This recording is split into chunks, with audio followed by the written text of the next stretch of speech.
Mr. Speaker, Canada's oil and gas is a model for energy development everywhere, but the forces of no are conspiring against Canadian energy workers.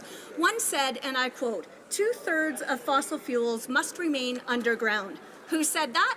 Well, it was Zoe Caron, the anti-energy activist who is the new Chief of Staff to the Minister of Natural Resources. That's a good sign. Crucial energy and pipeline projects hang in the balance. How can Canadians trust the Minister to do what's clearly in the national interest instead of serving the Chief of Staff's agenda? Honourable Parliamentary Secretary to the Minister of Thank you, Mr. Speaker. As a government, we understand the challenge workers and their families have had over the last while with the downturn in commodity prices.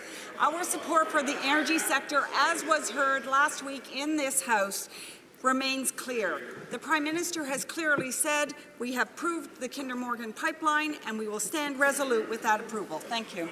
Honourable Member for Lakeland. Well, the Prime Minister said he wants to phase out the oil sands, and the Liberals won't say the facts, which is that Canada's oil and gas is the most environmentally and socially responsible in the world. And longtime anti-energy activist Zoe Caron said, quote, "Canada's decision to keep expanding and developing the tar sands is an example for other nations of what not to do." Wow. Now she's in charge of all political decisions in the Minister's office.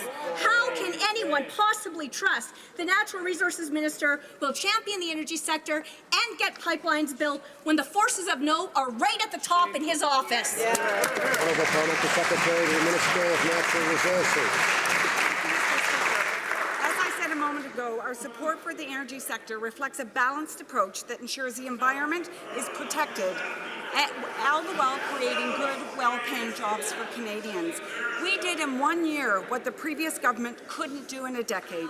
We approved pipelines while at the same time protecting our oceans, pricing carbon pollution, and working with Indigenous peoples.